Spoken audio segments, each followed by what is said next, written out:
Құрметті әлеуметтік желі оқырмандары, домбыра қазақтың ұлттық аспабы ғана емес, халық мұрасы. Қазақ қашанда домбыраны қадір тұтып, төркеліп бағалаған. Киелі аспаптың құрметіне 2018 жылдан бастап елбасының жарлығымен ұлттық домбыра күні шілде айының 1-ші жексенбісі болып бекітілді. Ұлттық домбыра күніне орай аудандық кітапханасы назарларыңызға «Бабамнан қалған мұра» атты көрме инсталляцияға видеошоу ұсынамыз. Қазақтың киіз үйі, қара домбырасы және айтыс өнері әлем елдерінің ең ежелгі мұралары ретінде ЮНЕСКО тізіміне енгені белгілі. Табиғаттың үнін, тұлпардың дүбірін, адамның сырын шанағына төгілткен домбыра енді жыл сайын ұлықталатын болды. Қазақтың қара домбырасының шығу тарихы туралы аңыздар да жетерлік. Сондай аңыздардың бірі мынандай. Ертеде бір хан қызының кедей жігітпен көңіл жарастырғанын сезіп қалады да жігіттің дереу дарғасады. Екі қабат болып қалған қыз мезгілі жетіп босанады. Оның аңдыған мыстан кемпір егіз баланы көз көрмес, құлақ естімес алыс жерге апарып, жап-жасыл үлкен бәйтерек басына ұлды батысқа, қызды шығысқа қаратып іліп кетеді. Сәбидің көз жасы тамған бәйтерек солады. Жүрегі тоқтаған нәрестелермен бірге ағашта қуарады. Қаңқу әңгіме халық арасында жата ма?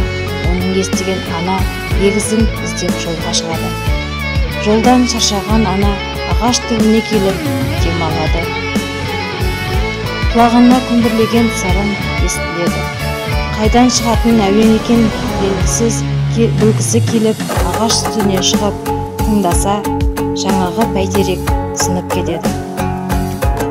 Ағаштың түбінен басына дейін іші қуыс екенін көреді. Екі басына бұтақтан-бұтаққа керіліп қалған ішектерді көреді. Екі ішек самал желмен тербеліп, одан әуен шығады екен. Егіз құлынның қалған жұрнақ осы болар деп, сол ағаштан бастап жасап алады.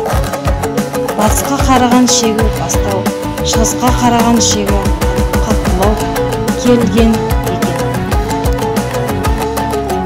Астыңғы шек жіңішке дауысты қызым зарлы, ал үстіңгі шек бос қоңыр дауысты ұлым мұңлық болсын деп, екі шекке ат қойып, домбырасын тартып, күй шығарып кеткен екен. Бұл аңыз әңгіме этнограф Өзбекәлі Жәнібектің еңбегінде жазылған. Домбыра қазақ халқының жан серігі, жан сезімі. Домбыра көшпелі елдің көне шежіресі, қазыналы қарияның көкірек күйі. Ол халықтың тарихи тағдырымен тамырлас. Қаншама қиындықтар, тар жол тайғақ кешу замандарында қазаққа сүйеніш бола білген киелі аспабымыз. Саусағың шегіне тиіп кетсе, сөйлей жөнелетін құнды жәдігер домбырамыздың ғұмыры мәңгі болмақ.